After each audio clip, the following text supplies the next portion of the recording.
न जन्म के पहले लेके आए हैं न मरने के बाद जाएंगे। जो हमारी वर्तमान जिंदगी की समस्या,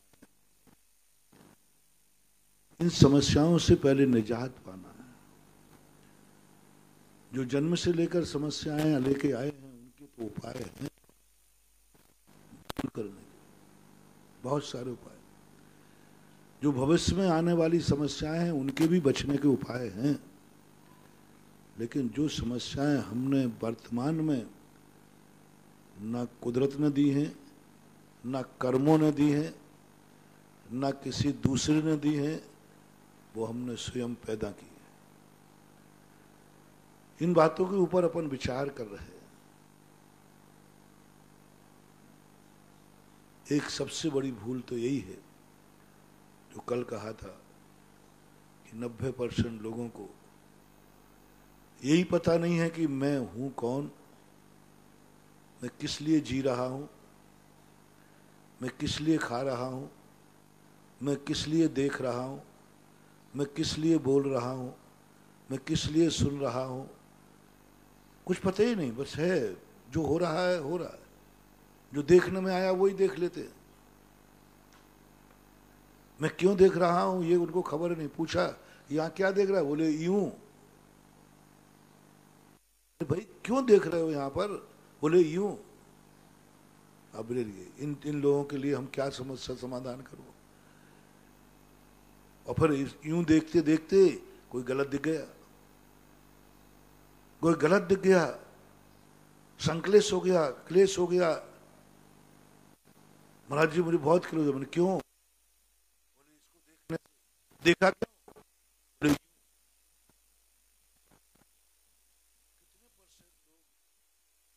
यूं देखते हैं और यूं देखने में समस्या आ जाती है।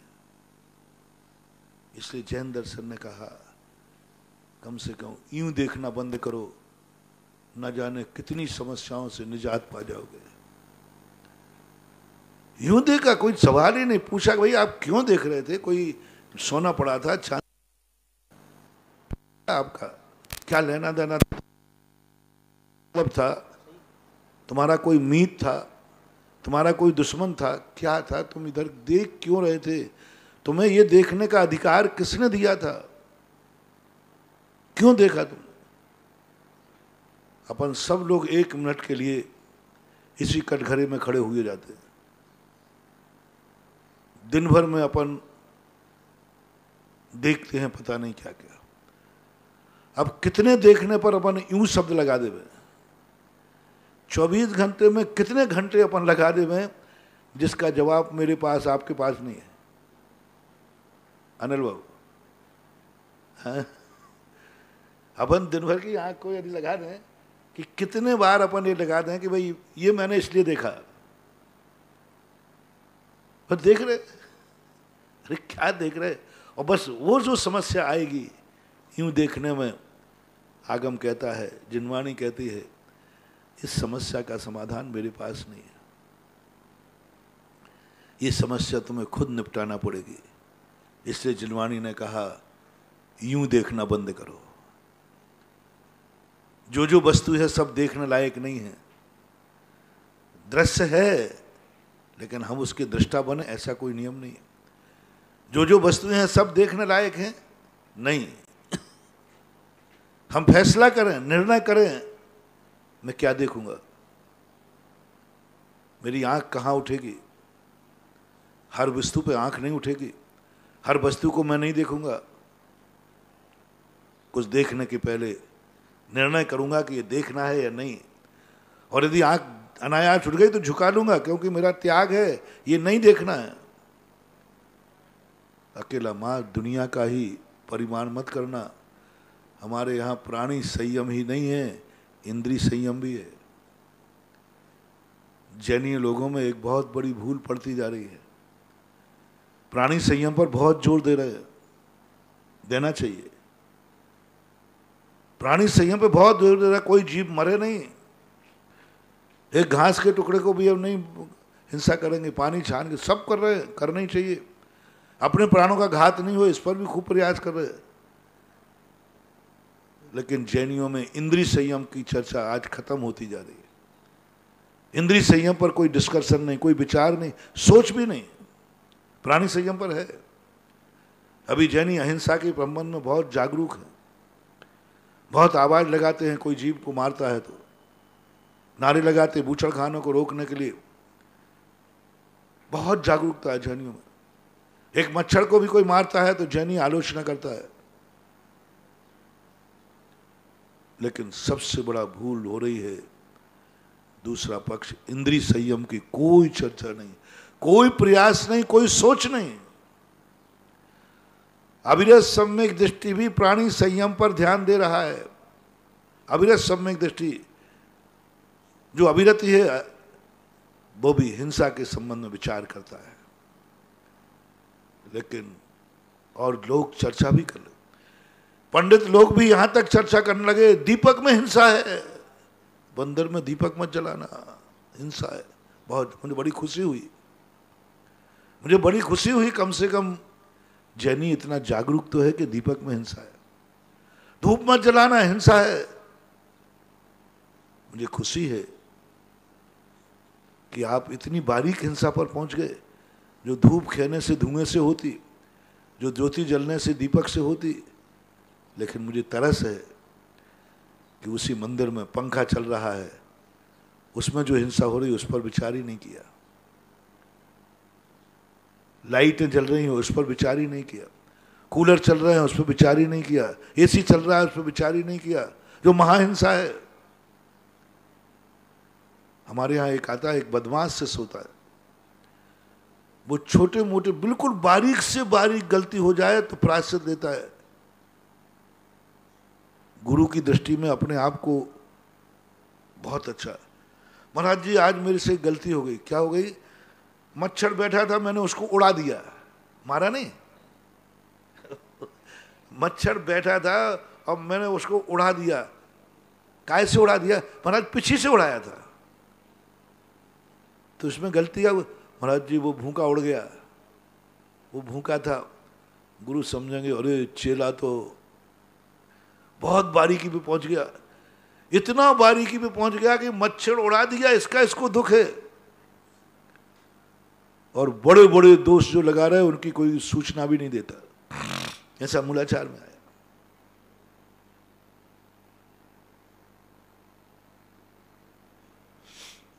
बड़े देशों को छुपा लेगा, बताएगा ही नहीं। यहां तो उड़ाने का प्रायश्चित ले लिया, वहां संगी पंचंदी मार डाला तो भी उसने कोई बताया नहीं। मेरे से इससे बोला ऐसे ये कुछ अपने स्वाध्यायशील पंडित भी बड़े बदमाश हैं। ये छोटी छोटी हिंसा हो जाए तो दुनिया में अपनी इमेज बनाते हैं, दुनिया को कहते हैं देखो ये दीपक में हिंसा है, अग्नि का है जीव, मच्छर मर गया। लोग समझे अरे पंडित जी बड़े दयालु हैं। ओहो, ऐसे कहाँ मिलेंगे पंडित, ऐसे कहाँ मिलेंगे तत्व चर्चा करने वाले। धूप में हिंसा हो गई, लेकिन इसकी चर्चा भी नहीं करते कि मंदिर में पंखे नहीं लगना चाहिए, कितनी हिंसा होती है। इसकी चर्चा करें, वो मंदिर में लाइट भी नहीं लगना चाहिए, कितनी हिंसा होती है। घर में कूलर भी नहीं लगना चाहिए, कितनी हिंसा, कितनी हिंसा। कूलर में बिना छना पानी चलता रहता है। एसी नहीं लगना चाहिए, इसकी कोई खबर नहीं है, कुछ भी नहीं, चर्चा नहीं, नाम भी नहीं। हिंसा की मंदिर की हिंसा भी हिंसा होने लगी, पूजा की हिंसा भी हिंसा दिखने लगी। जैसे आचार्यों ने भी कह दिया ये हिंसा हिंसा नहीं है। क्यों? शावद लेशौ बहु पुण्य राशौ। आप मंदिरों में देखना है पंडित बहुत बहुत जो मंदिर बना रहे, मंदिर बनाने में कितनी हिंसा। भीलवाड़ा में पंचकर्णा था तो पानी गिर गया, पानी, बरसात शुरू हो गई, आषाढ़ का महीना। उन्होंने कहा अरे बरसात में पंचकल्याणक हो रहा है, कितने जीव मर रहे हैं, कितना होगा आषाढ़ में कितने जीव। मैंने कि भैया अभी चतुर्मास ही नहीं बैठा, चतुर्मास मेरा ब्यावर में था। मैंने कि अभी चतुर्मास नहीं बैठा, चतुर्मास के पहले चतुर्मास कैसे मान लिया जाए? अब वो प्री मानसून की बरसात होती ना, और तूने बड़े जम के कहा, अरे भैया ये तो महान हो गया, हिंसा हो गई, ये हो गया, बरसात गिरे उसमें पानी आ गया। भीलवाड़ा में था, बड़े मंदिर का पंचनाक था, उसमें थोड़ा सा पानी आया और बड़ी, मैंने दोनों तरफ से कहा, अरे मूर्खो, मुझे खुशी है कि तुम इतनी बारीक हिंसा को जानते हो, लेकिन मुझे दुख है कि मच्छर की तरफ तो ध्यान दे रहे हो और बड़ा हाथी मर जाए तो उसकी तरफ ध्यान नहीं है। ये मंदिरों में जो कूलर एसी लगा रहे हो, इनकी तरफ कोई ध्यान नहीं देते हो आप लोग। आराम से परिग्रह कर रहे हो 24 घंटे, उसकी तरफ कभी कल्पना भी नहीं आती कि यह भी हिंसा है। जीव तो मरता ही है रे, कैसे ही मारो। यदि तुम्हारी ये दृष्टि है, चाहे मकान बनाओ तो जीव मरेगा, मंदिर बनाओ तो जीव मरेगा। उधर मकान बना बना के बेच रहे हैं, हजारों सैकड़ों मकान बना के बेच रहे। कभी तरस नहीं आई कि मैंने 100 प्लाट बेच दिए तो 100 नींव खोदी होंगी, कितने जीव मरे होंगे, खबर ही नहीं, ध्यान ही नहीं। लेकिन फिर भी मैं कहना चाहता हूं, अहिंसा की तरफ जैनियों का रुझान है, लेकिन प्राणी संयम। दूसरा पक्ष जो कुंद भगवान ने कहा, जीव मरने पर फिर भी कल्याण हो सकता है, लेकिन इंद्रिय असंयमी का कल्याण नहीं हो सकता। मर्दो वा जीदो वा ऐदाचारस्य निश्चिता हिंसा पैदस्य नथि हिंसा हिंसा में तेण शमिदस्य। प्रवचन सार की 4 छूट का। जीव मर भी जाए तो भी तुम्हें दोष लगे नहीं लगे, क्योंकि तुम सावधान थे, देख के चल रहे थे, यत्नाचारी थे, फिर भी जीव मर गया। मर सकता है, होते ही। अब हमारा मारने का भाव नहीं था, ये छूट थी, मर दो वा जी दो वा। जीव मरे या जिंदा रहे तो भी तुम्हारा धर्म सुरक्षित है। लेकिन इंद्रिय संयम के लिए नहीं कहा कि इंद्रिय संयम हो जाए तो भी तुम्हारा धर्म सुरक्षित रहेगा। नहीं, इंद्रिय संयम में छूट नहीं दी। यानी सबसे ज्यादा जैनियों को इंद्रिय संयम पर जोर देना चाहिए, सबसे ज्यादा विद्वानों को इंद्रिय संयम पर जोर देना चाहिए, सबसे ज्यादा लोगों को, जैनियों को आज के समय, क्योंकि सबसे ज्यादा इंद्रिय असंयम जैनी में है। अच्छा देखने को चाहिए उनको, बहुत अच्छा, घटिया मॉडल पसंद नहीं, घटिया कपड़े पसंद नहीं, घटिया कलर पसंद नहीं, घटिया मकान नहीं, बिल्कुल आंखों का विषय ऐसा होना चाहिए, सब बिल्कुल एकदम टिपटाप टनाटन, एकदम कलर मैचिंग। सबसे ज्यादा नेत्र इंद्रिय का विषय आज के समय जैनियों में है, और सबसे ज्यादा जैन महिलाओं में है। देखो मैचिंग, देखो किस ढंग से करते, कपड़ा अच्छा है बुरा इसकी चिंता नहीं है, मैचिंग नेत्र इंद्रिय का विषय। पंडित देखो कपड़े पहनते हैं, पहनने का बुराई नहीं है, लेकिन क्या देखने में लगते हैं, नेत्र इंद्रिय का विषय, नेत्र इंद्रिय का विषय। इस नेत्र इंद्रिय के संयम पर विचार कराओ, विचार करें कि नेत्र इंद्रिय जो असंयम है ये भी हमारी जिंदगी का घातक है। कर्ण इंद्रिय का देख लीजिए आप, क्या हाल चाल है। जैनियों की कह रहा हूं, कर्ण इंद्रिय का, दुनिया का तो है ही, उनके यहां तो इंद्रिय संयम की चर्चा ही नहीं है। दुनिया के किसी भी दर्शन में इंद्रिय संयम की चर्चा नहीं है, चर्चा नहीं है, होता ही तो है वहां। प्राणी संयम की फिर भी अन्य दर्शनों में भी चर्चा है, अन्य दर्शनकार भी मानते हैं दूसरे जीव को नहीं मारना चाहिए, लेकिन इंद्रिय संयम के ऊपर कोई चर्चा नहीं की गई। एक जैनियों में इंद्रिय संयम, कर्ण इंद्रिय का संयम तुम देख लो कितना है तुम्हें, कैसे कैसे प्यारे प्यारे भजन चाहिए, वो गाने चाहिए। नासिका इंद्रिय का सबसे ज्यादा जैनियों का, नासिका इंद्रिय का संयम सबसे ज्यादा जैनियों का। तेल फुलेल इतर बिना गुलाब जल के बाहर ही नहीं निकले, है? कपड़ों में सेंट सेंट, हाँ सबसे ज्यादा नासिका इंद्रिय का असंयम जैनियों में। आप जैनी जहां से निकल जाए महकने महक आ जाती। रसना इंद्रिय का तो भगवान ही मालिक है, रसना इंद्री का सबसे ज्यादा असंयम जैनियों में, उसका प्रमाण है जैनी की महिला के लिए कोई काम नहीं है। मजदूर की महिला तो साथ में मजदूरी करे, जैनी की महिला तो कुछ नहीं करती, काम कुछ है नहीं और टाइम कुछ है नहीं। भाई क्या करती सुबह से, और सबसे जल्दी उठती है, ये ध्यान रखना, सबसे जल्दी उठती, सबसे जो देर सोती है। किया क्या, मात खाने का चटोनिया, 2-4 प्रकार की चटनियां, एक सब्जी से तो उसका गले में रोटी जाए नहीं, 2-4 तो पर इसी में लगा रहता है रसना इंद्री। स्पर्शन इंद्री में भी यही है। सबसे पहले सर्दी चालू होते ही जैकेट जैनियों की निकलती है, थोड़ी सी हवा वहां चल गई, मफलर निकल आएगा, थोड़े में जल्दी, थोड़ी सी गर्मी आ जाए सबसे पहले जैनियों का एसी चालू होता है, आप देख लेना, कूलर, थोड़ी सी गर्मी आ जाए एसी कूलर चालू। स्पर्शन इंद्री के संबंध में बहुत कमजोर है।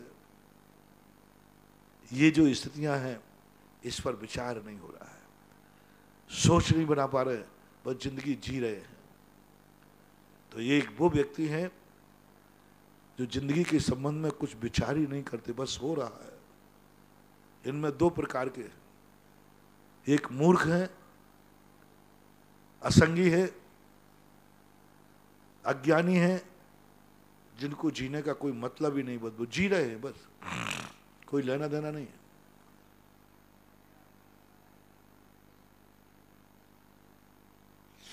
वहां जीना है उनको। सुबह निकल गया, दिन भर निकल गया, सो गए, शाम निकल गया, रात को सो गए, सुबह ठीक है। दूसरे वो ज्ञानी पंडित हैं जिन्होंने जिंदगी का कोई लक्ष्य नहीं बनाया, वो एक ही बात कहते, जो जिस समय जैसा होना है वैसा होगा। इनमें 2 भेद हैं, इन पंडितों में, ज्ञानियों में 2 भेद करना। एक वो जैनी पंडित हैं जो क्रमबद्ध पर्याय को मानते हैं, जो जिस समय जैसा होना है, वे जिंदगी में कुछ नहीं करते, कोई लक्ष्य नहीं। बोले क्या करना, बोले जो होना है सो, जो जो देखी बीत राग ने, सो सो होती बीरारे। कुछ भी नहीं विचार करना, रंच मात भी नहीं, कोई लक्ष्य नहीं, कोई दिशा नहीं, कोई दशा नहीं, कोई सोच नहीं, कोई विचार नहीं, जो होना है वो निश्चित है। ये मूर्ख लोग, ये विचारधारा वाले लोग जिंदगी में कुछ भी प्राप्त नहीं कर पाएंगे। इनका अंत समस्याओं से भरा होगा। ये मरने के बाद यमराज को भी सोचना पड़ेगा इनको भेजूं कहां, क्योंकि इनकी कोई इच्छा ही नहीं होती। ये तो कहते जो होगा सो देखा जाएगा। कभी विचार मत लाना महानुभाव, जो जिस समय जैसा होना है ऐसा विचार कभी मत लाना। दूसरा वो है ईश्वर कर्तृत्ववादी मानते हैं, बोले अपन को कुछ नहीं करना, जो होगा सब भगवान करने वाला है, देने वाला भगवान, लेने वाला भगवान, बनाने वाला भगवान, मिटाने वाला भगवान, जो है सब वो जो करेगा वही होगा, हमारे लिए कुछ नहीं करना। कहाँ जाना है, बोले जहां ले जाओ। बोले क्या इच्छा है, बोले जो प्रभु की इच्छा है वही मेरी इच्छा है। प्रभु इच्छा, प्रबल इच्छा, प्रभु इच्छा, ऐसे मानने वाले लोग भारत में, प्रभु इच्छा, मेरी कोई इच्छा नहीं, प्रभु इच्छा मेरी इच्छा, जो उसकी मर्जी हो वह स्वीकार हो। कुछ नहीं करते, हाँ जाप लेके बैठे रहते हैं। भाई कुछ तो सोचो अपनी जिंदगी। बोले क्या सोचना, भगवान सोचेगा मेरे सब। बंधु ऐसा जिंदगी को कभी, कितनी बड़े भगवान के हवा भक्त क्यों ना हो तुम, पूरी जिंदगी भगवान को मत सौंपना। मेरा आपसे हमेशा कहना है, कितने भी बड़े तुम्हारी दुनिया में आराध्य उपास्य क्यों ना हो, अपनी पूरी जिंदगी उनको मत सौंप देना। स्कूटर बना था, कितनी बड़ा स्कूटर क्यों ना हो, कितनी तेज दौड़ने वाला क्यों ना हो, आखिर स्कूटर पर बैठने के पहले देख लेना कि आपके पैर जमीन पर टिकते हैं कि नहीं। स्कूटर जब खड़े करते हो तो सबसे पहले पैर कहाँ निकलते हैं, बाहर। बस वो एक बहुत बड़ा सबक है। एक मोटरसाइकिल, एक 2 पहिए चलाने वाले को सबसे पहले कहा जाता है, सिखाने वाला सबसे पहले कहता है कि आपके पैर जमीन पर टिकने लगे। अरे भाई जमीन पे क्या टेकना, मैं जमीन पे चलना थोड़ी, मैं तो बैठ के जाना है। बोले नहीं, बैठ के जाओगे जिंदगी में ठोकर खा जाओगे, ठोकर खा जाओगे, क्योंकि तुम्हारे पैर अभी जमीन पर नहीं लगते हैं, तुम गिर जाओगे। इसी प्रकार अपनी जिंदगी कभी पूर्णता भगवान के भरोसे भी मत छोड़ना। ठोकर खाओगे, ठोकर खाओगे, बहुत बुरी तरह ठोकर खाओगे। हमारा भगवान है, हमारा आराध्य है, लेकिन पूरी जिंदगी उसको नहीं सौंपना। सौंप दी कई लोगों ने, एक ही बात, हमें कुछ नहीं करना, जो भगवान होगा वही करेगा। और जैनियों में केवल सर्वज्ञ को सौंप दिया, जो देखी भगवान ने वो होगा, मुझे कुछ नहीं करना। ये 3 प्रकार के लोग जिंदगी में ऐसी समस्याओं में घिरेंगे, ऐसी समस्याओं में, अभिमन्यु जैसे। ये जिंदगी इन्होंने पा तो ली, इन्होंने जन्म ले तो लिया, लेकिन इन्हें कभी जिंदगी में निकलने का रास्ता नहीं मिलेगा। ये इन 3 लोगों को, एक अज्ञानी, एक भगवान पर भरोसा करने वाला, और एक क्रमबद्ध पर्याय पर भरोसा। ये जिंदगी में मरते समय कुछ नहीं कर पाते, क्या करूं मैं, इसलिए समाधि नहीं ले पाते। वे तो भगवान भरोसे बैठे, वो तो सर्वज्ञ की सर्वज्ञता के भरोसे बैठे, वो तो केवल ज्ञान के भरोसे बैठे। यदि केवल ज्ञान न देखा है तो समाधि हो जाएगी? कुछ नहीं, कभी भाव नहीं आता उनका, त्याग का नहीं, समाधि का नहीं, कुछ नहीं आता उनका। अब आइए 2 व्यक्तियों में 2 और समस्याओं से ग्रसित है, इसकी चर्चा हमने कल और परसों की थी। एक व्यक्ति वो हैं जिनकी दिशा है, वे भगवान भरोसे नहीं है, वे क्रमबद्ध पर्याय के भरोसे नहीं है, वे अज्ञानी नहीं है, मूर्ख नहीं है, अपनी जिंदगी का लक्ष्य बनाते, अपनी प्लानिंग बनाते। जिस दिन से होश संभाला उसी दिन से प्लानिंग बना रहे हैं, मुझे कौन सा स्कूल में पढ़ना है, मुझे कौन सी लाइन में मास्टरी करना है, लक्ष्य बना लिया। कॉमर्स लूं कि बायोलॉजी लूं कि साइंस लूं कि आर्ट लूं, एक लक्ष्य बना रहा है व्यक्ति, दिशा सही कर रहा है, बिल्कुल दिशा सही कर रहा है। मकान बनाते समय प्लानिंग बना रहा है, कैसा मकान बनाना है, ऐसा मकान होना चाहिए। सुबह उठ करके 1 घंटे बैठता है, आज दिन भर कैसा क्या करना है, मन को भी सोचता है, आज मन में क्या सोचूंगा। आंख उठाते समय सोचता है क्या देखना है, आज मैं क्या क्या देखूंगा। आंखों को दिशा देता है, आंखों को, देखो आंखें, आज मुझे यह देखना है, इसके अलावा कुछ नहीं देखूंगा। आज मैं यह सुनूंगा, इसके अलावा कुछ नहीं सुनूंगा। आज मैं यह बोलूंगा, इसके अलावा कुछ नहीं बोलूंगा। आज मैं यह खाऊंगा, इसके अलावा कुछ नहीं खाऊंगा। आज मैं यहाँ चलूंगा, इसके अलावा और कहीं नहीं जाऊंगा। आज मैं यह करूंगा, इसके अलावा कुछ नहीं करूंगा। बड़ा प्लानिंग वाला है, पढ़ा लिखा आदमी है, वैज्ञानिक है, वैज्ञानिक, हर चीज की प्लानिंग बना रहा है, बहुत जबरदस्त प्लानिंग बनाता है, प्लानिंग बनाने में बहुत माहिर है, दिशा सही है, लेकिन वे भी जिंदगी में कभी मंजिल को प्राप्त नहीं हो पाते। वे समस्याओं से निजात नहीं पा पाते, क्योंकि उनकी दिशा तो सही है, लेकिन उन्हें दशा का ज्ञान नहीं है। इस दिशा में जाने के लिए, यह कार्य करने के लिए मेरी दशा क्या होना चाहिए। उन्होंने बना तो लिया कि मैं पढ़ने जाऊंगा, पढ़ना है मुझे, दिशा तो सही बनाई, लेकिन उन्होंने दशा नहीं सुधारी कि मुझे अब सब कार्य छोड़ करके 8-8 घंटे पढ़ना पड़ेगा। हमें पढ़ना पड़ेगा, ये दिशा नहीं भाई, पढ़ना है ये तो बना दी, पढ़ना पड़ेगा ये नहीं बनाया। ये तो बना दी कि मुझे यह खाना है, लेकिन ये खाना आएगा कहाँ से। ये तो बना लिया कि मुझे मकान बनाना है बहुत बढ़िया, लेकिन मकान बनेगा कैसे। ये तो बना लिया कि मैं अपने जीवन में बहुत बड़ा व्यापार करूंगा, बना ली, लेकिन व्यापार के लिए पूंजी कहाँ से लाऊंगा। क्या मेरी कुवत है, क्या मेरी दशा है, क्या मेरी औकात है। पड़ोसी की थाली देखकर मन करता है काश मैं भी अमीर बन जाऊं,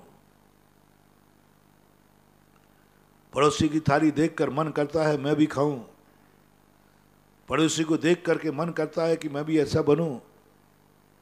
लेकिन तुम्हारी दशा वैसी है, तुम्हारी कुवत वैसी है, तुम्हारा स्वचतुष्टय वैसा है, तुम्हारा द्रव्य वैसा है क्या? बस यहां भूल में घुट घुट के मरता है, ब्रेन हेमरेज से मरता है, पागल होके मरता है, हार्ट अटैक से मरता है। इसे बोलते शेख चिल्ली। शेख चिल्ली क्या करता है? प्लानिंग बनाता है। बताया था ना शेख चिल्ली को, वो प्लानिंग बनाता है। इतना गरीब है कि वो सब घरों से छाछ इकट्ठी करता है। उसके यहाँ छाछ नहीं होती। गांव में आपने देखा होगा छाछ लोग बांटते देते, क्यों? क्या करेंगे, फ्री में बांटते। वो फ्री की छाछ इकट्ठी करके एक मटका भर लेता और शहर में बेचने के लिए जाता। रास्ते में एक दिन थक के बैठ गया और प्लानिंग कर रहा है, मैं छाछ बेचते बेचते एक दिन मेरे पास अच्छा पैसा हो जाएगा, मैं अपने स्वयं की गाय खरीदूंगा, भैंस खरीदूंगा, और भैंस आ जाएगी तो पैसा आ जाएगा तो मैं शादी करूंगा, मेरी पत्नी आ जाएगी, पत्नी आएगी तो एक बच्चा हो जाएगा, और बच्चा थोड़ी गलती करेगा तो मैं एक लात मारूंगा उसको। उसने लात मारी और वो क्या हो गया? वो छाछ रखी थी वो भी, आज का इंतजाम भी खत्म हो गया। जितने प्लानर होते हैं, ये प्लानिंग करने वाले होते हैं, उनकी दशा शेख चिल्ली जैसी होती है।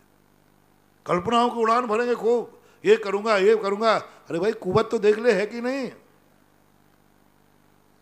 आज की तो छाछ अभी बिकी नहीं है और कह रहा कि मैं ये बिक जाए तो ऐसे करूंगा ऐसे करूंगा।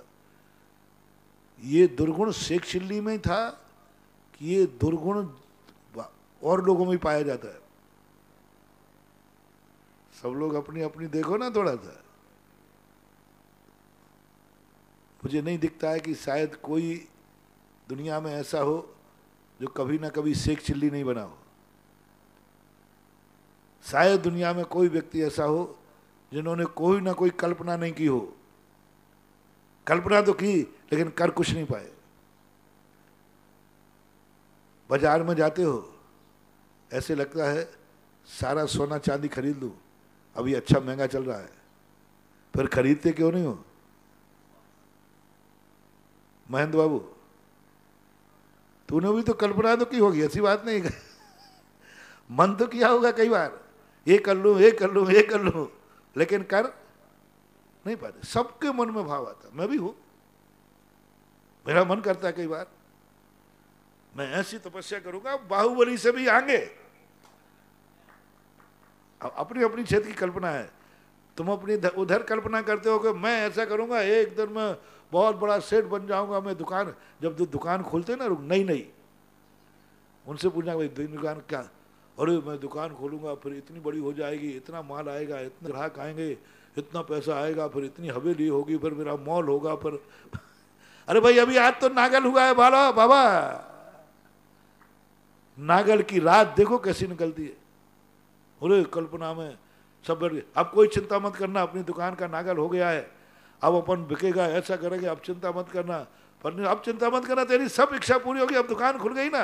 अरे भाई आज तो नागल हुआ है, भले आदमी नागल पे कल्पना हम लोग भी करते। मैं बिल्कुल बाहुबली जैसे मुनि बनने की पहले की बात बता रहा हूँ।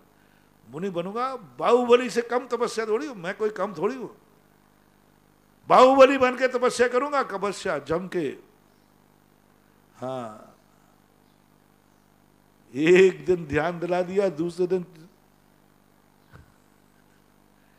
एक दिन के ध्यान में चक्कर आ गया। कल्पना क्या थी? मैं बाहुबली बनूंगा, बाहुबली 1 साल तक खड़े रहे, मैं भी खड़ा रहूंगा। बस चढ़ गया बेटा पानी पे, हो गया खड़ा है। दिन भर रात भर पूरी निकल, पैर सूजन हो गए, चक्कर आ गया, उठते नहीं बन रहे। बाहुबली कहते बेटा क्या हाल है? अभी तो पहला ही दिन है, अभी तो 365 दिन बाकी, अभी तो पहले ही पूरा नहीं हुआ। नमोस्तु बाहुबली भगवान। मन करता है, शेख चिल्ली की हवा में उड़ता है। बहुत उड़ता है। ऐसा दुनिया में कोई व्यक्ति नहीं है जिसने कभी ना कभी महत्वाकांक्षा नहीं की हो। महत्वाकांक्षा बुरी नहीं है, इच्छाओं की उड़ान भरना बुरी नहीं है, लेकिन जैनागम कहता है क्या तुम्हारी कुवत है? मन करता है कि 6 महीने के उपवास करूं, कुवत है? शक्ति देखो। यदि तुम दशा पे नहीं आए तो ये कल्पनाएं भर भर करके पागल हो जाओगे, विक्षिप्त हो जाओगे, ब्रेन हेमरेज हो जाएगा, मर जाते कई लोग। कंट्रोल करो, जैन आगम कहता है कंट्रोल करो। तुरंत देखो पड़ोसी कितनी रोटियां खा गया, कंट्रोल करो। तुम्हारी जठराग्नि कैसी है, उसकी खुराक देखकर तुम मत बिगाड़ो, मन को चंचल मत करो, नहीं तो नींद हराम हो जाएगी, बीमार हो जाओगे। और कभी उस जैसा खा भी लिया तो लोटा लेके दौड़ोगे, दस्त लग जाएगा। पड़ोसी की थाली देखकर भोजन का मन मत बनाओ।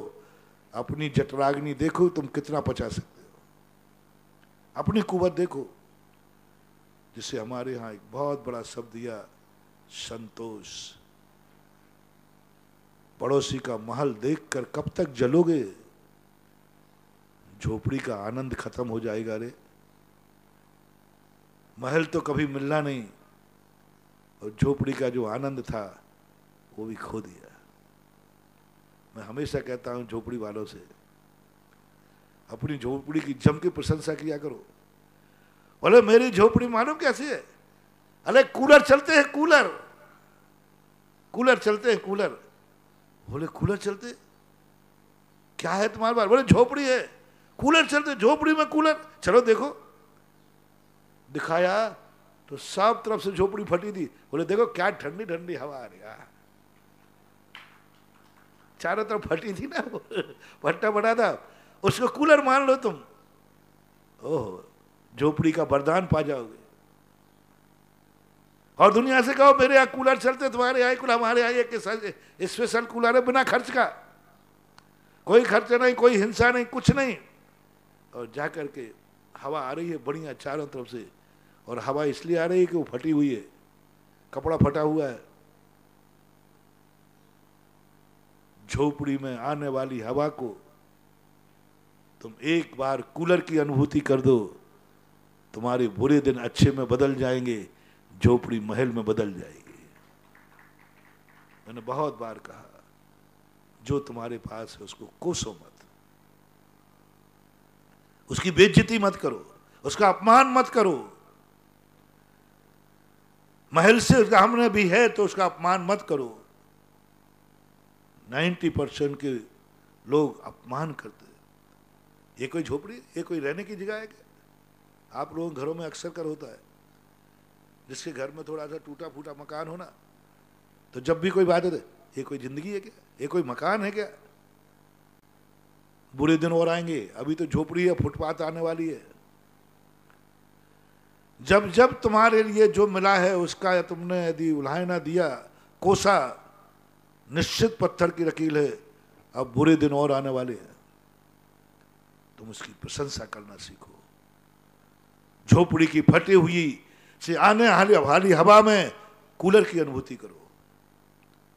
मेरी झोपड़ी एयर कंडीशन है, एयर कंडीशन है, वातानुकूल है। गर्मी में गर्मी आती है, सर्दी में सर्दी आती है, बरसात बरसात आती है। वातानुकूल किसे बोलते भाई? बोलो भाई। अपन तो देखो ज्यादा पढ़े लिखे तो आदमी है नहीं, अपन ज्यादा पढ़े लिखे नहीं, अपन तो सीधी से। वातानुकूल किसे कहते हैं? क्यों भाई? वातानुकूल कहते, जैसा वातावरण, तो हमारी झोपड़ी ऐसी है, बिल्कुल वातानुकूल है। सर्दी में सर्दी लगती, जम के आती है, गर्मी में गर्मी, और बरसात में, इसी का नाम तो वातानुकूल है। देखो वहां बाहर वातानुकूल झोपड़ी। बरसात में पानी नहीं आएगा तो क्या गर्मी में आएगा? फिर काय का वातानुकूल है? वातानुकूल उसे ही कहते हैं जैसा मौसम हो वैसे ही उसके झोपड़ी में आए, और एक आनंद बनाओ। मेरी झोपड़ी वातानुकूल है, ये दुआ तुम्हारी, ये तुम्हारी दुआ तुम्हारी किस्मत को बदल देगी और हो सकता है अगली साल तुम एक प्लाट खरीदने के लायक हो जाओगे, अगली साल तुम एक बार और मकान बनाने के लायक हो जाओगे। किसकी बदौलत? वो झोपड़ी को तुमने वातानुकूल कहा था। जिंदगी जियो रे, जो है जैसी है आनंद के साथ जियो। सूखी रोटी है आनंद के साथ खाओ जी, आनंद के साथ खाओ। क्यों पड़ोसी की थाली देखते हो? पड़ोसी की थाली देखने में रोटी का आनंद और चला जाएगा। रोटी बद्दुआ दे के जाएगी कि मैं तो इसको कम से कम खाने को आई थी। उस समय ये सोचना चाहिए प्रभु, जिस दिन दिवाली के दिन तुम्हारे हाथ में बिल्कुल सूखी रोटी हो तो मेरा मान जाना, कहना कोसना मत, आज त्योहार के दिन ये रोटी खाऊं, देखो तो मेरी किस्मत क्या बूढ़ी। मत करना बहान मारो, मत करना ये गलती, मत करना, मेरा दुश्मन भी है तो मत करना, क्योंकि अगली दिवाली पर तेरे हाथ में सूखी रोटी भी नहीं होगी और पेट में भूख की आग जल रही होगी। मत करना, मत करना। बहुत सारे लोग करते, जितने गरीब दुखी होते हैं ये दिन प्रतिदिन और गरीब होते जाते, दिन प्रतिदिन और दुखी होते जाते। मैं उनके लिए शांति धारा कराता हूं, आशीर्वाद देता हूं, ताकत लगा देता हूं। तो मालूम है दुखियों के प्रति मेरा बहुत करुणा भाव होता है। मैं हर व्यक्ति को सुखी देखना चाहता हूं, मैं बहुत भावना भाता हूं, सुखी रहें सब जीव जगत के, लेकिन मैं सफल नहीं हो रहा हूं। तो कई बार मुझे लगता है शायद मेरी भावना बेईमान होगी। कई बार मैं अपने मन से कहता हूं, हे मन, तेरी भावना सच्ची नहीं है, तेरी भावना सच्ची नहीं है। तूने सच्चे मन से शांति धारा नहीं कराई, तूने सच्चे मन से आशीर्वाद नहीं दिया, तूने सच्चे मन से जग को सुखी करने की भावना नहीं भाई। मैं कई बार अपने आप को दोषी ठहराता हूं, मन को दोषी। मैं कहता नहीं, तेरी गलती है, तूने उसको अच्छे से आशीर्वाद नहीं दिया, तभी तो उसका काम नहीं हुआ। शांति धारा नहीं कराई इसलिए नहीं हुआ। तो मन कहता है, ज्ञान कहता है, मुझे दोष दे रहे हो कि मैंने भावना सही नहीं भाई। मैं बताऊं किनका नाम बताऊं जिनकी भावना? तीर्थंकर। तीर्थंकर का मन तो सच्चा था, तीर्थंकर ने तो सच्ची भावना भाई थी, फिर भी संसार सुखी क्यों नहीं हुआ? ये मेरा मन मेरे से विवाद कर रहा है। ज्ञानी आदमी स्वयं को प्रतिपक्षी बना लेता है, स्वयं ही प्रश्न उठाता है, स्वयं ही जवाब देता है, स्वयं ही अंदर अपने मन का विरोधी हो जाता है और मन के साथ ऐसी भिड़ंत करता है। 24 घंटे मन, इंद्रिय और ज्ञान में 24 घंटे झगड़ा होता है।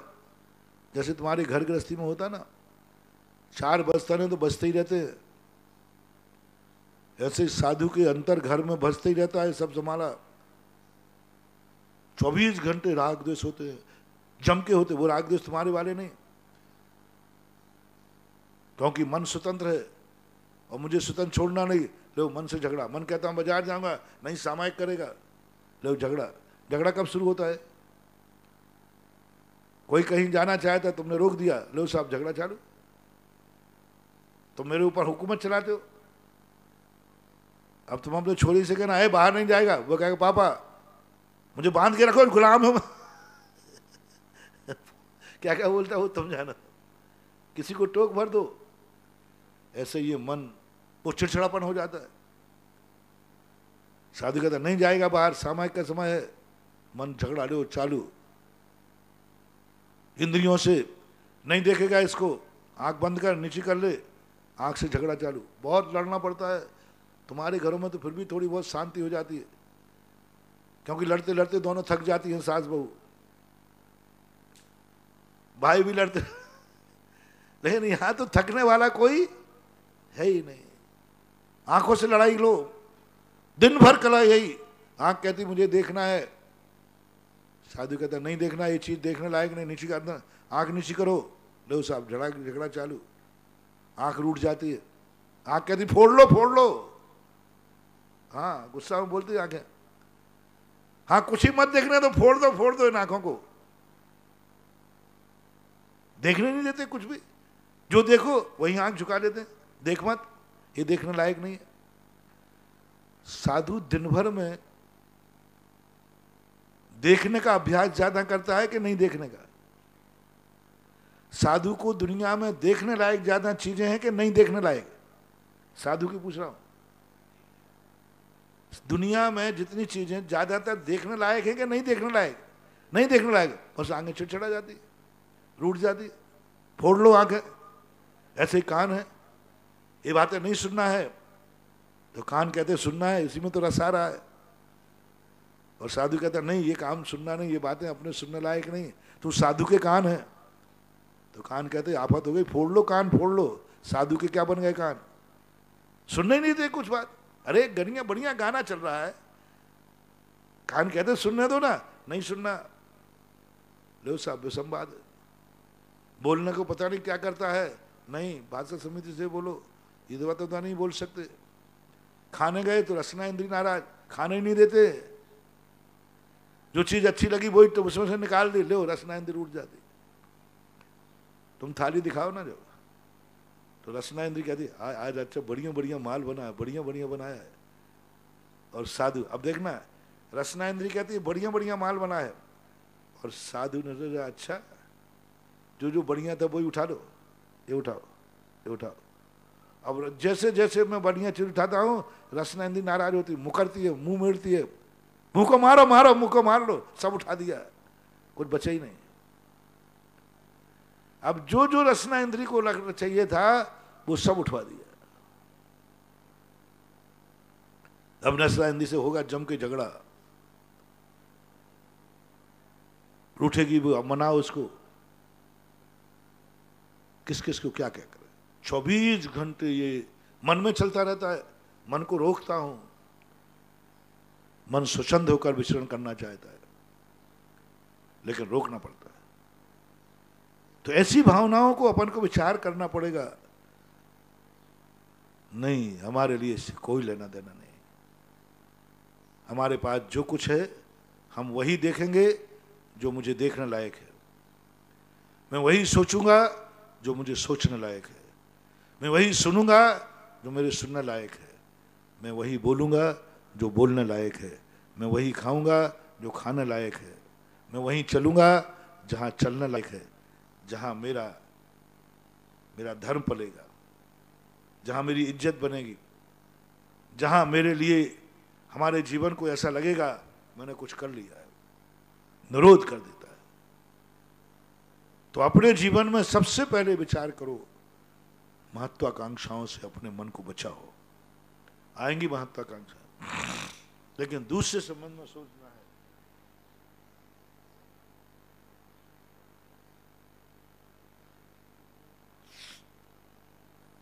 विचार करना है हमारी कुवत कितनी है, पैर कितने फैलाना है,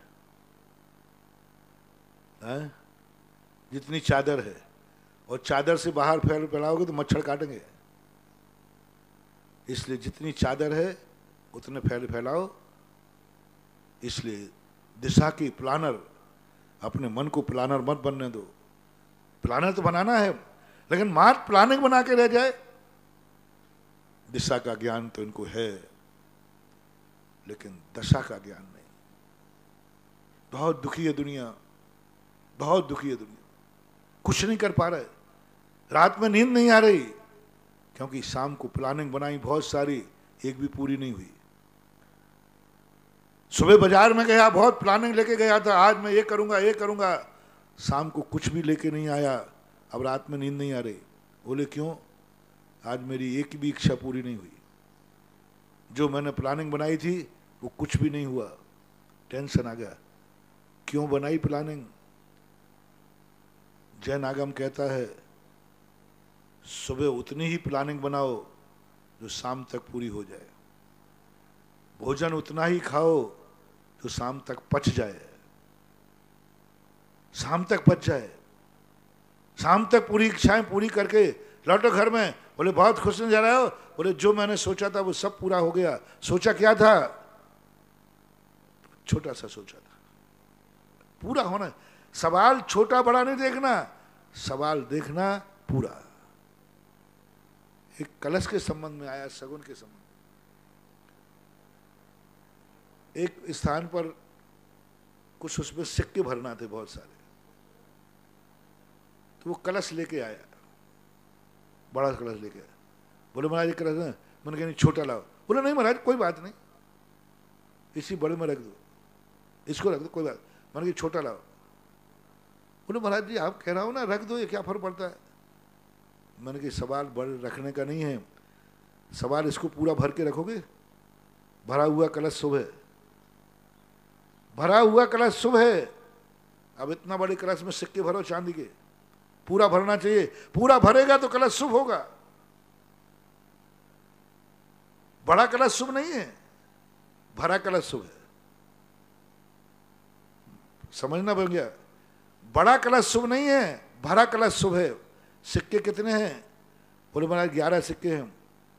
कलश कितना है? 1-1.5 किलो का पानी का। मैंने कि अशुभ है, ये कलश ले जाओ, अशुभ है ये।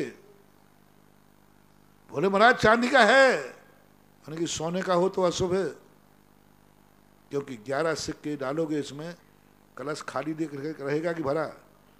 खाली। इतना बड़ा कलश लाओ जो 11 सिक्कों में भर जाए। अब देखना वही सब कुछ वही है, मैंने कुछ परिवर्तन नहीं किया। 11 सिक्कों में कलश भर गया, मंगल है, और 11 सिल्क बड़े में डाल दिया, खाली है, अमंगल है। ये कलश सीखो। छोटा कलश लाओ, 11 सिक्कों में कलश भर जाए। 11 से ज्यादा तो नहीं है? नहीं महाराज ज्यादा नहीं है। तो कलश को भरो, अकल लो। कलश को भरना एक बार बताते हैं, श्रेणिक पुराण में आया।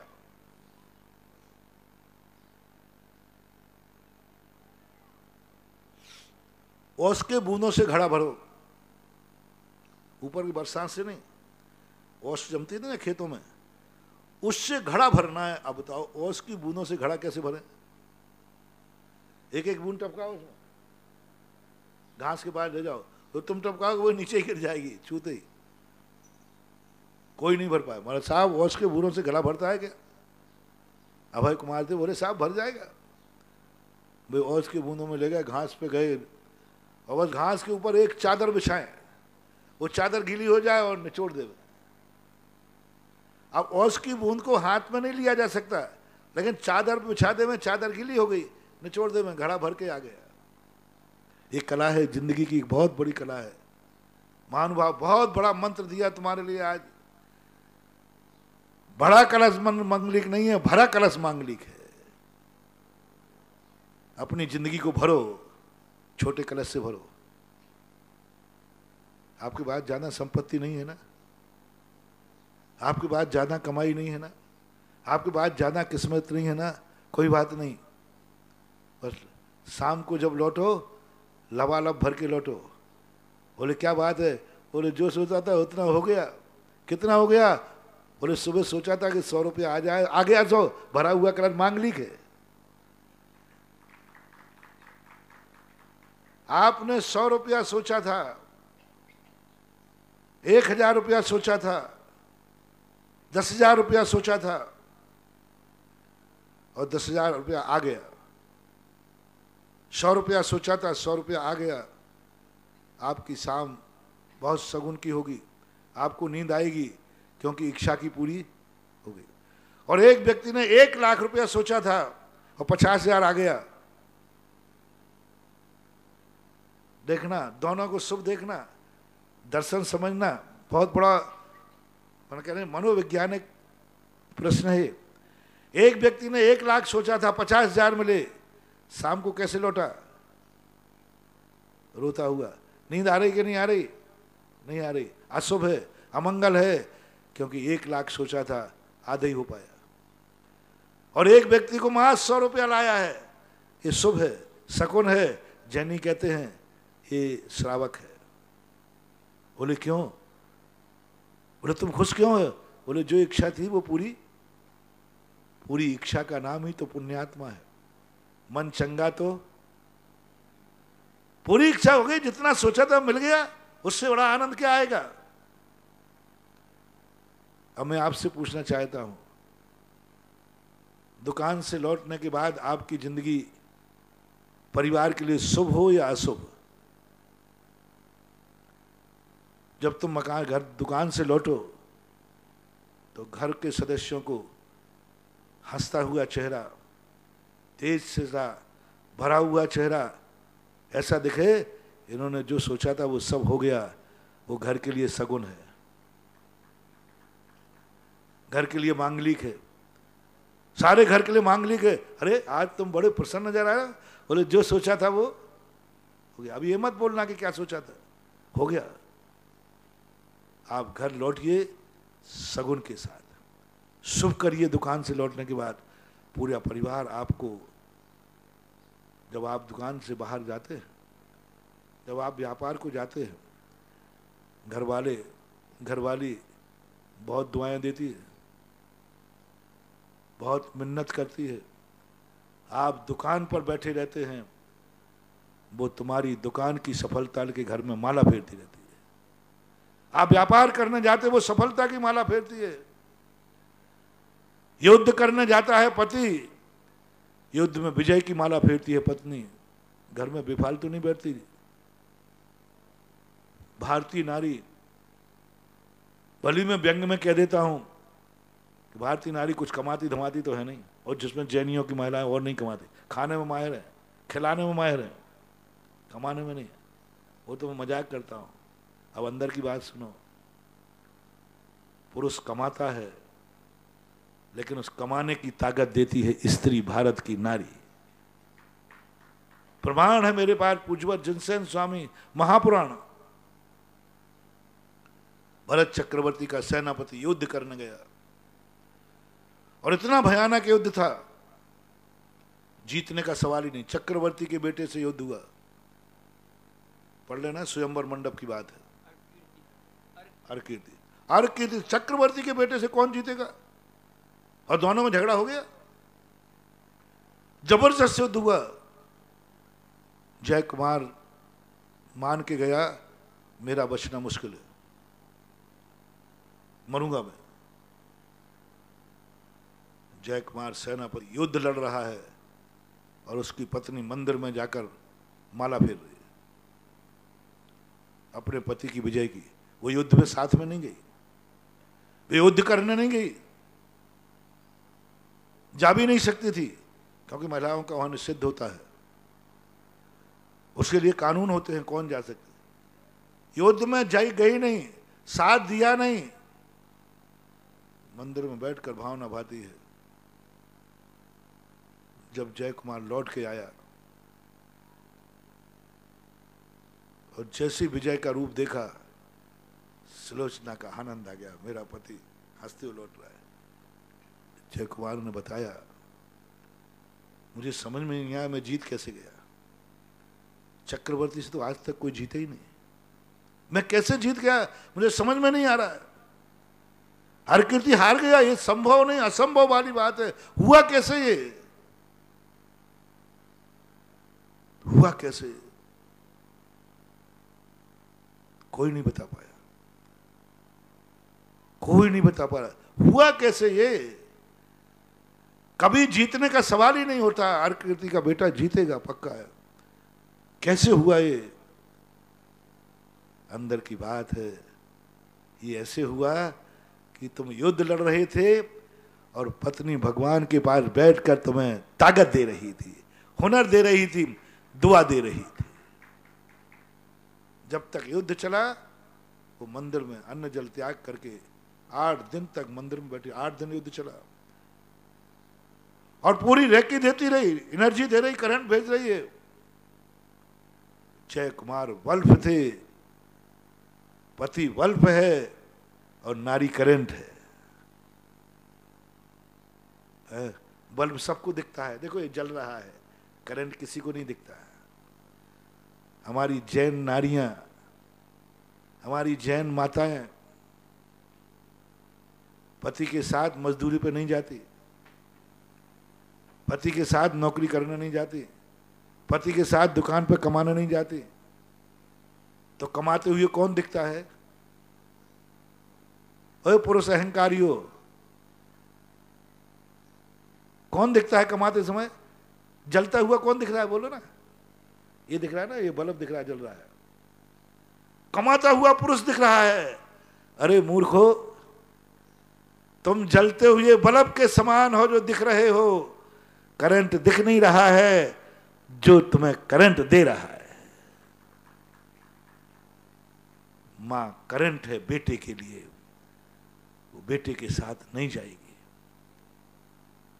बेटा बेटा ही कहलाएगा, वो काम करेगा, लेकिन मां दुआ देती है, करंट देती है।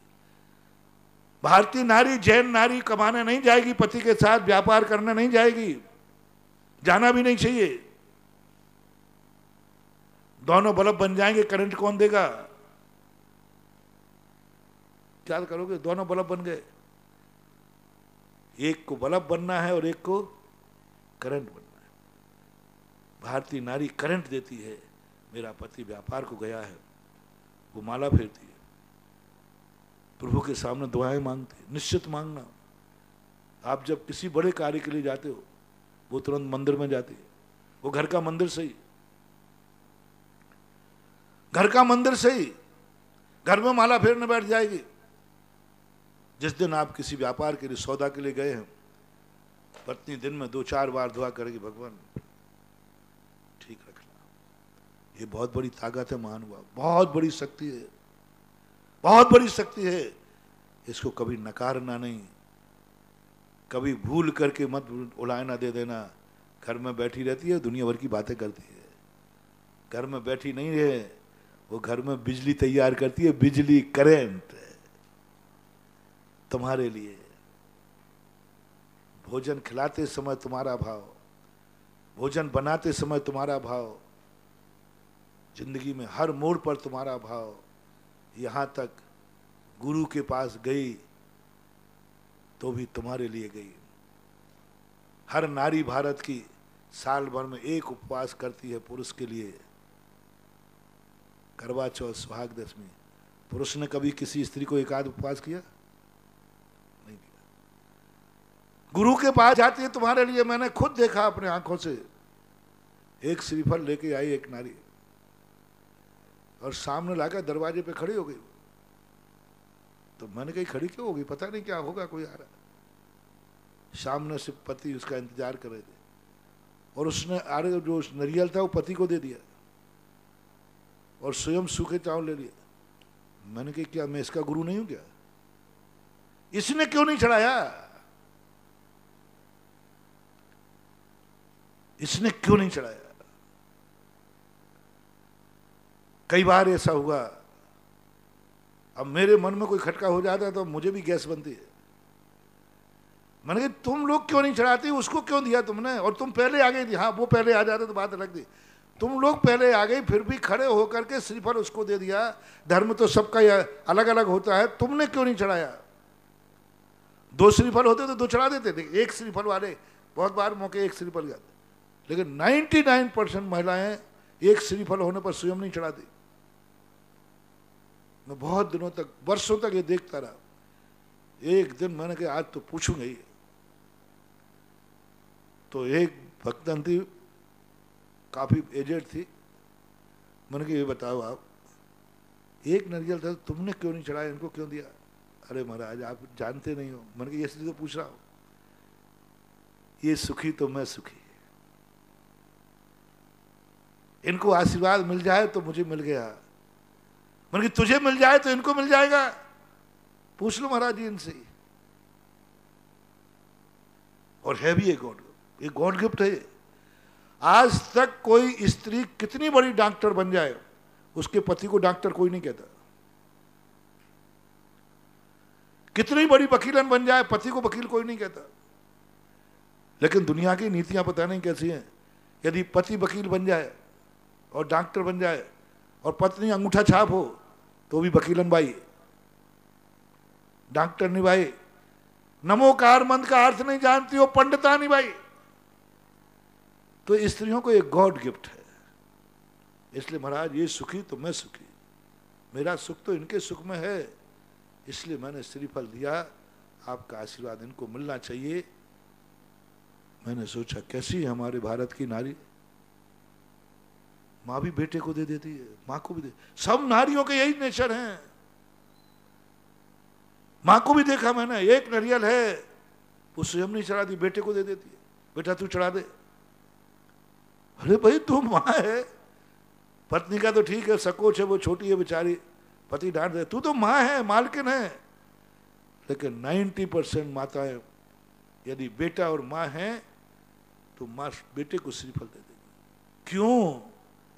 माँ एक ही बात कहेगी, महाराज जी बेटा सुखी तो मैं सुखी, मेरा तो कोई सुख है नहीं, मेरा तो कोई सुख है नहीं, बेटा का सुख सुख है, बस ये सुखी रहे, इसको आशीर्वाद दे दीजिए। ये माँ का लक्षण। भाई बहन होंगे तो भी हमने यही देखा, बहन होगी तो भाई को दे देगी। हर नारी का ये गुण नारी को उच्च सिंहासन पर बैठा लेता है। नारी की आदर्शता, इसलिए कहा जहां नारी का सम्मान होता है वहां देवता बसते हैं। क्यों बसते हैं? क्योंकि वो जानते हैं देवता की ताकत क्या। इसलिए मैं आपसे कहना चाहता हूं, कम से कम शाम को जब घर लौटो मंगल चेहरा लेके लौटना, शुभ चेहरा लेके लौटना, भरा हुआ कलश लेके लौटना। एक ऐसी खुशी तुम्हारे चेहरे पर हो, एक ऐसा आनंद तुम्हारे चेहरे पर हो, क्योंकि हर व्यक्ति ने घर बैठे दुआ मांगी है तुम्हारी सफलता की। और आके देखना, गौर से देखना, कभी महसूस करना आप जब कहीं आप किसी विशेष कार्य में गए हो, जैसे ही तुम्हारे आने का पता होगा हर व्यक्ति की आंख तुम्हारे चेहरे पर जाएगी। पूछना पाछना भी नहीं, माँ हो पत्नी को भी चेहरे पर जाएगी, यानी वो चेहरे में पढ़ना चाहती है कि ये सफल होकर लौटे हैं या।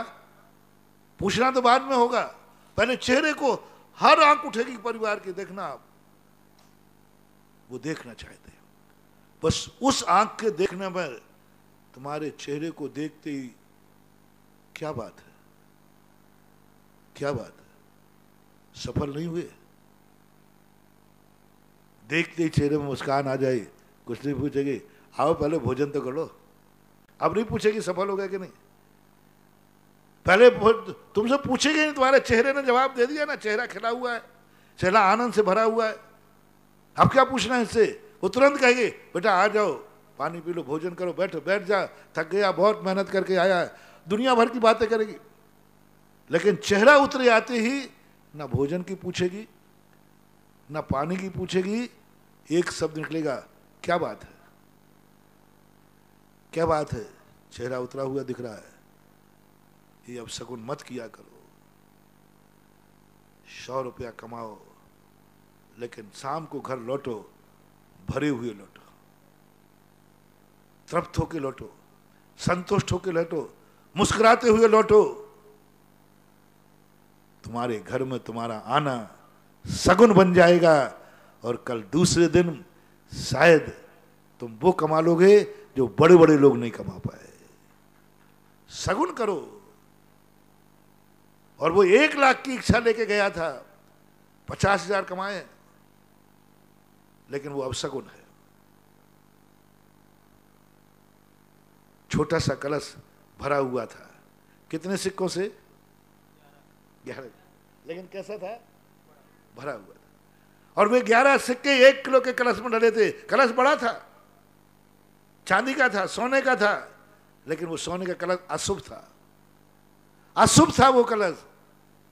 हमने तो सोने का कलश बैठाला था, भरा था कि खाली? बोले खाली था, अशुभ। तांबे का सही, तांबे का कलश सही, लेकिन भरा हुआ होना चाहिए। महानुभाव, इस आज के प्रवचन से संसार के हर व्यक्ति को मैंने ब्रह्म वाक्य दे दिया। तांबे का कलश सही, ना सही तांबे का, मिट्टी का कलश सही, लेकिन भरा हुआ होना चाहिए। तुम्हारी जिंदगी में भली मिट्टी है, भली तुम गरीब हो, भली तुम कमजोर हो, भरे हुए रहा करो। बस अपने मन को भरा हुआ रखो, अपने चेहरे को भरा हुआ रखो, आपकी आंखें भरी हुई रहे, आपके कान तृप्त रहे, हर आपका रोम रोम तृप्ति का अनुभव करे। एक मुस्कान के साथ सूखी रोटी खाओ, ऐसे खाओ जैसे सटरल भोजन कर रहे हैं। सटरल भोजन करके जो मुस्कुराते हैं वो अहंकार है, और जो सूखी रोटी खा के मुस्कुराते हैं वो स्वाभिमान है। सटरल भोजन करके जो मुस्कुराते हैं वो अभिमान है, और सूखी रोटी खा के मुस्कुराते हैं ये स्वाभिमान है। मंगल सगुन स्वाभिमान है कि अभिमान है? स्वाभिमान मंगल। बड़ी हवेलियों में रह करके जो इतराते हैं, बड़ी हवेलियों में रहकर जो खुश होते हैं, देखा मेरी क्या बढ़िया हवेली बनी है, ये अभिमान है, ये उनके पतन है, अपशकुन है। बहुत बड़ी बात कर रहा हूं, बहुत बड़ी हवेली है, 84 खंड का मकान है, नगर में सबसे अच्छा मकान है, और वे उस मकान में इतरा रहे हैं, खुशी मना रहे हैं, देखा मेरा मकान बन गया, ये अभिमान है। उनके पतन के दिन आ गए, और एक झोपड़ी में रहने वाला खुश हो रहा है। गरीबों की झोपड़ी को आज मैंने क्या टाइटल दिया? वातानुकूल, एयर कंडीशन। तुम्हें कभी झोपड़ी में रहकर ये आ जाए मेरी झोपड़ी एयर कंडीशन है, बड़े खुश नजर आ रहे हो? कोई आगे पूछे बड़े खुश नजर आ रहे हो? देखो एसी चल रहा है, एसी नहीं चल रहा, कपड़ा फटा था। फटे हुए कपड़े को देखकर एसी की कल्पना हो जाए, समझ लेना तुम्हारा मंगल हो गया, सगुन हो गया, तुम्हारा स्वाभिमान तुम्हारे लिए ऊंचाई तक ले जाएगा। हर चीज में आओ। साइकिल है, किसी की मोटरसाइकिल देख करके साइकिल को मत कोसो, मत कोसो। ये मत कहो ये कोई साइकिल है खटारा, 3 बार चैन उतरती। तपोदय के रास्ते में देखो ये फटफट गया, लेके निकल गया, एक हाँ निकलते। फटफटिया वाला यूं जाता है, यदि दोनों कहीं साथ चलो उसकी चेन उतर जाए ना, तो फटफट वाला यूं कहता है, देखा मेरे पास फटफट है। तुम मत कर रहा, तुम मत कोसना साइकिल को।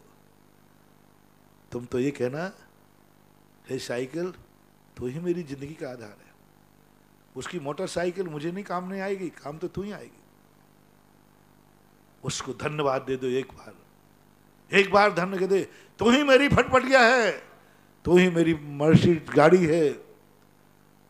चैन उतार के चिड़चिड़ा के चैन मत चढ़ाना, देखना तुम्हारे दिन बदल जाएंगे। और तुमने कोसा ये कोई साइकिल है, ये कोई गाड़ी है क्या, तो साइकिल भी गायब हो जाएगी, साइकिल भी गायब हो जाएगी। साइकिल कहेगी मैं ही तुम्हें छाती पे बैठा के ले जाती हूँ और मुझे ही कोस रहे हो, तुम्हारी है कितनी किस्मत, तुम्हारी किस्मत में मैं लिखी थी तो मुझे ही कोस रहे हो, लो अब ये भी तुम्हारी किस्मत में नहीं रहेगी, अगली साल आ जाना पैदल पे।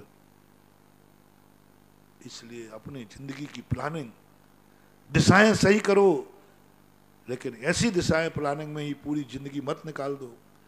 दिशाएं बनाते बनाते पूरी जिंदगी मत निकालो, नहीं तो तुम दुखी हो जाओगे। प्लानिंग उतनी बनाओ जितनी तुम्हारी दशा है, जितनी तुम्हारी कुवत है, जितना तुम्हारा पुण्य है। तुमने सब तरफ आजमा के देख लिया, अपने आप में आ जाओ। जय नागम ने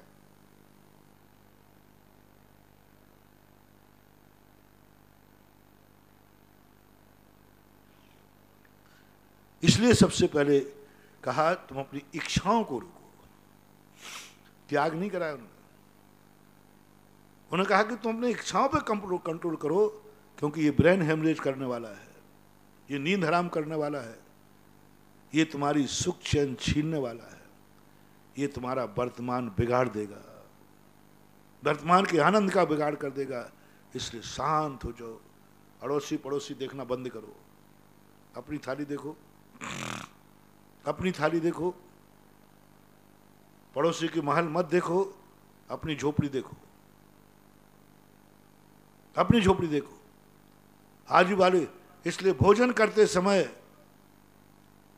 हमारे यहां कहा, थाली के अलावा कुछ मत देखना।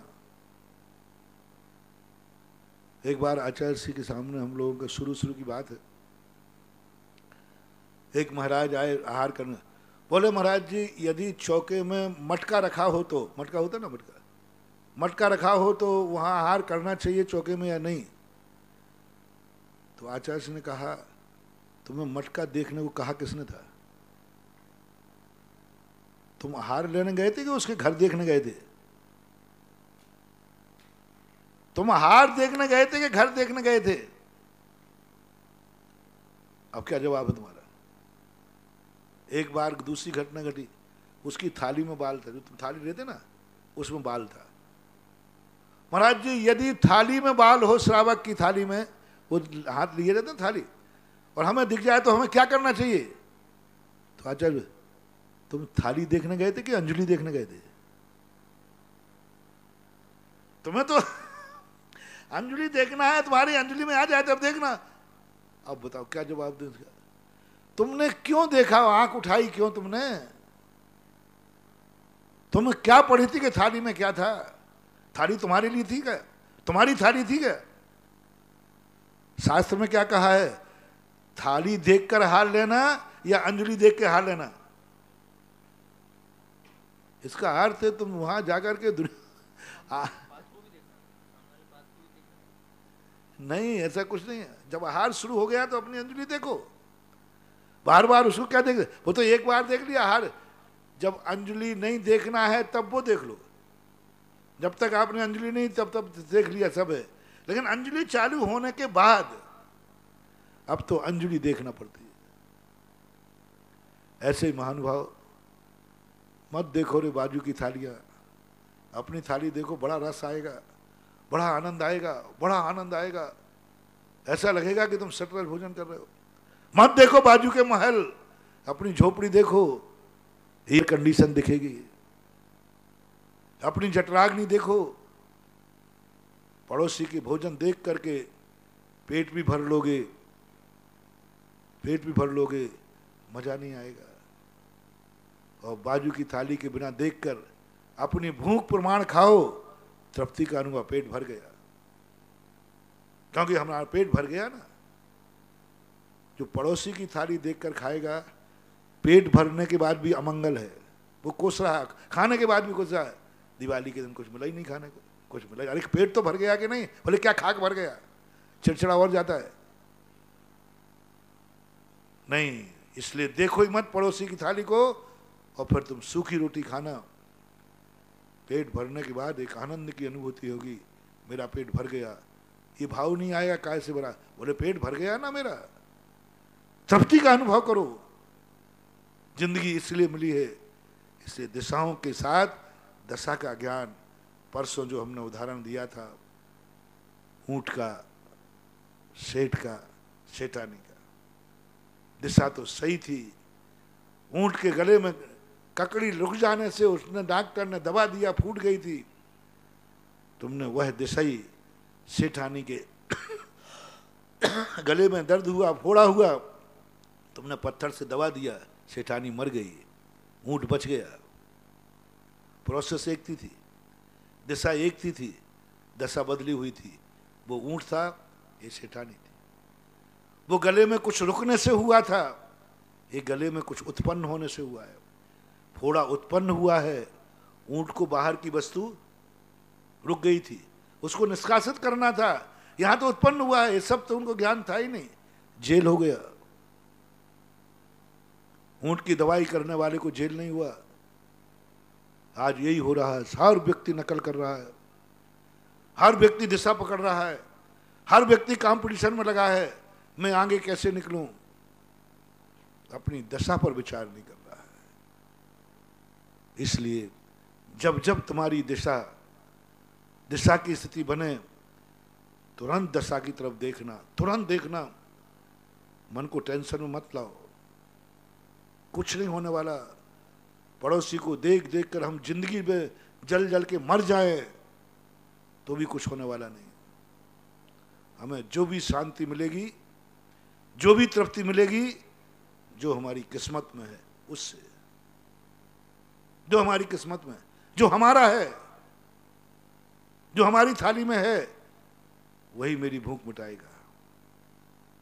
जो मेरा है वही मेरे काम आएगा, पराया काम नहीं आएगा। रे कितनी प्रयास कर लेना, कोई नहीं आएगा। हमारा हमारा ही रहेगा, अपना अपना ही रहेगा। यदि ये दुनिया की दृष्टि बन जाए तो ऐसा आनंद की अनुभूति हो जाए, बहुत बड़ी चीज हो जाए। बस अब दशा की तरफ हमने आपको बता दिया, अब आगे अपन दशा पर विचार, क्योंकि अपन समस्याओं के समाधान पर उतरे। अभी अपन ने समस्या की वैरायटी बनाई है। समस्या कौन सी है? वर्तमान की है कि अतीत भवों की है या भविष्य की है? किसकी चिंता है? अतीत भव में कोई अपराध किया था उसकी, भविष्य की चिंता है, या वर्तमान में तुमने पैदा की है उनकी? अभी अपन मास समस्याओं की वैरायटी बना के आए हैं। किन किन की समस्याएं हैं?